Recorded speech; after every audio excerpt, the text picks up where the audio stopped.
So you've got yourself a G30, it's a benzene, or in English terminology, it's a petrol engine. It's a B48, and it's a hybrid. So it's basically it's a 530e. And you have this, basically, this info message, this check control message come up, and concerning the particle filter, and you start to get a bit stressed. So what I actually found staggering when I did my research, and the reason I did the thumbnail like so, is because actually I always assumed diesels were the most polluting cars.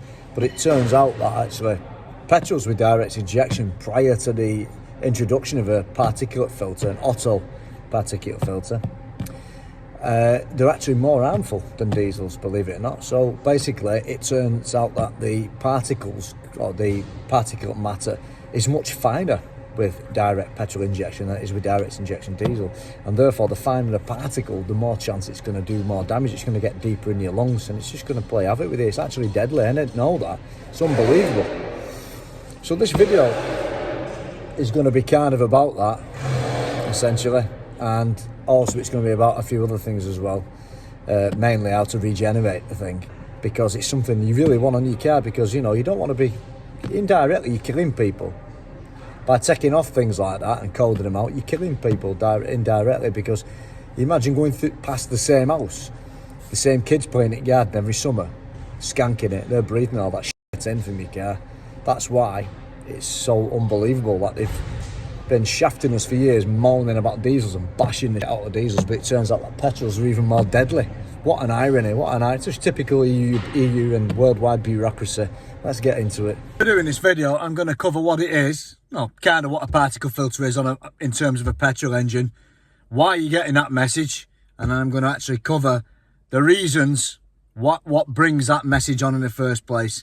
And I'll give you a spoiler alert. Basically, as in the case of this car, it's done 7,000 kilometers driven mileage since last June.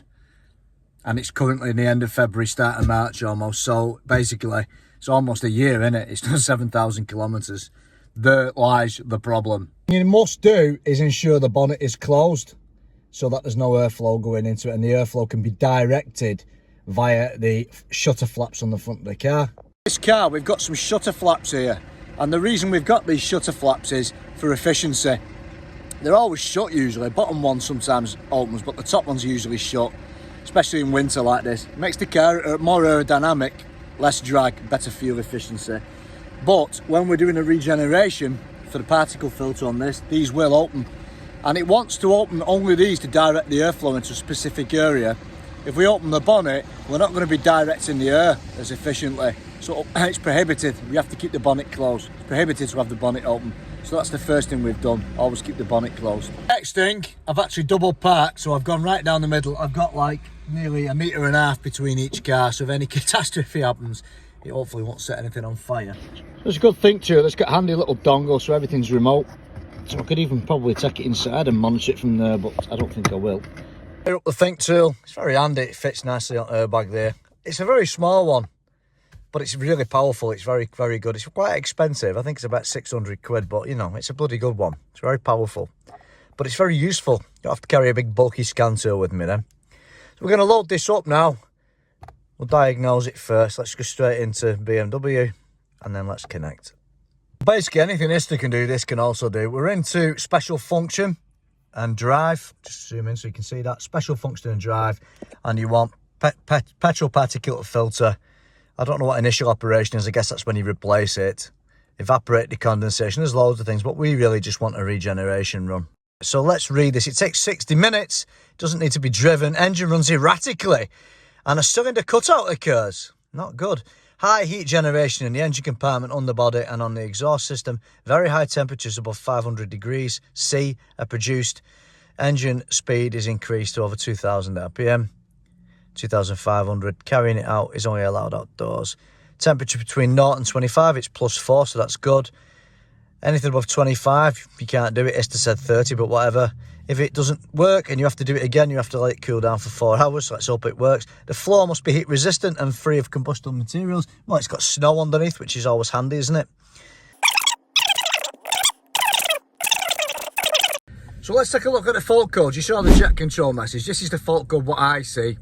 And it isn't really a fault code, it's an information code. It is a fault code because it's current, but it's just telling me that, listen, this car's DPF, sorry, this car's particulate, not DPF, this car's PF, particulate filter.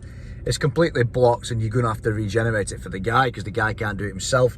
That's what the fault code is. There's a few more fault codes, but not related to the system. Now then, we need to check this before we carry on. It's asking me, if installed, yeah it is the radiator blind open? Is the exhaust flap open? We need to check that right away.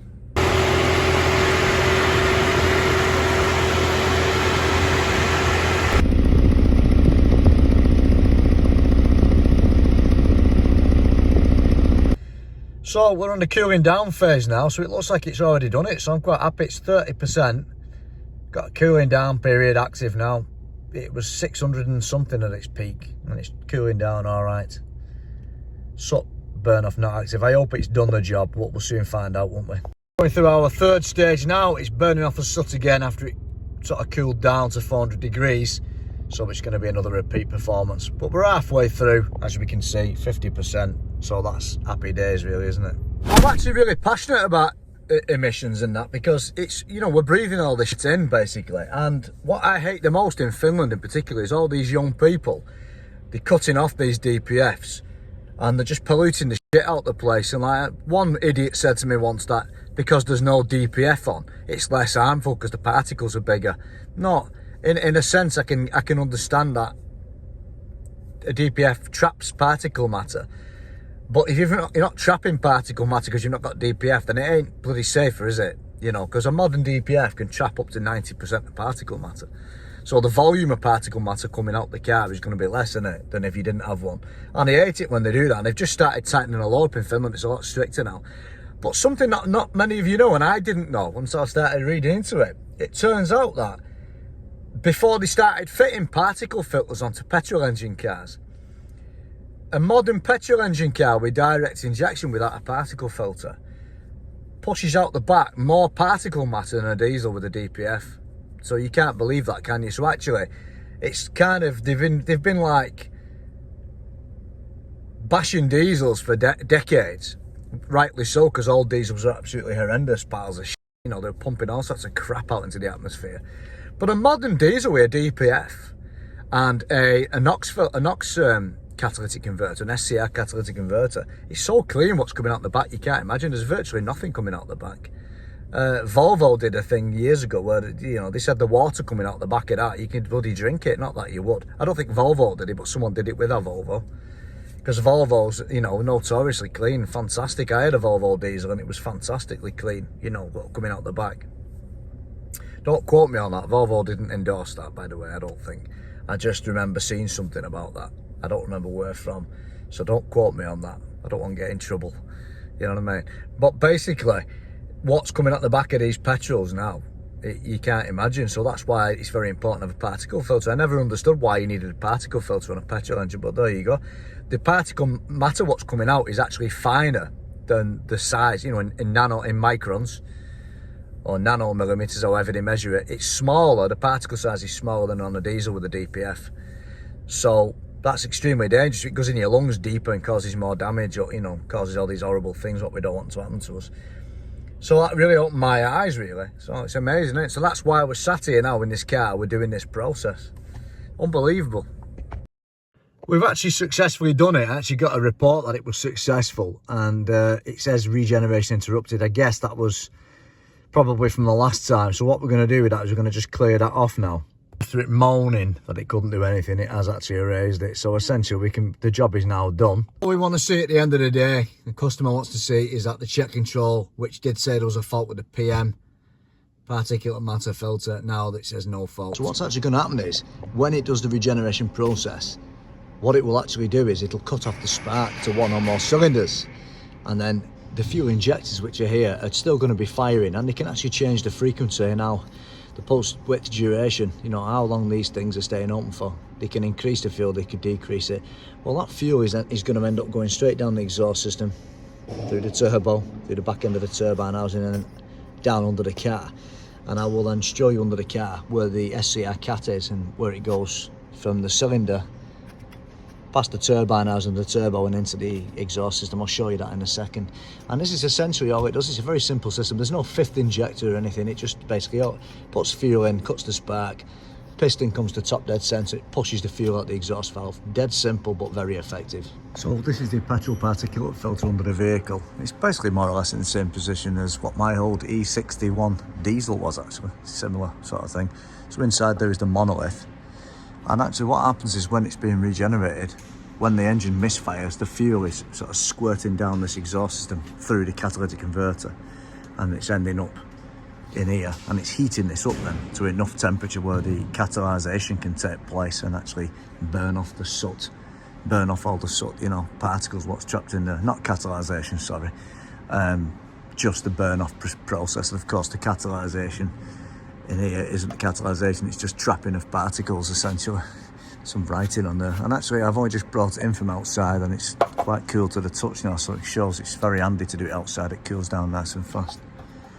And from there it then just travels down the back of the car and out through the tailpipe, through the silencer as usual. So this is an AI generated image. As you can see, it's not really 100% accurate, but kind of it is. The coring in the centre looks exactly like the image I saw online from a Pucker website advertising cleaning these things. So essentially you've got a tube in and a tube out, and you've got a monolith inside that traps all this disgusting particle matter what's causing all these illnesses. And what we had to do today was just regenerate that so it stays free flowing, and that you don't get it blocking up and reducing the performance of the engine and creating too much back pressure. And that's essentially all we did today. So I hope you like that video. Maybe clear up a bit of something for you if you've got one of these cars, you've got a 530e or any other car, a petrol filter, particulate filter, what you need to do when you get that check control message, or if it's another manufacturer's car, what you need to do when you get an error message or fault code.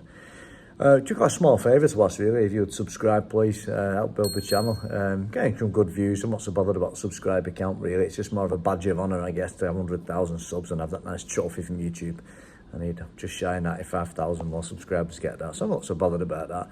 But what I do want is I want the watch time. 100,000 views last month, 51,000 so far for this month. I hit the 1 million mark last week, and 1,010,000. Unbelievable, really fantastic. Can't believe I've hit that milestone for my very first video all them years ago.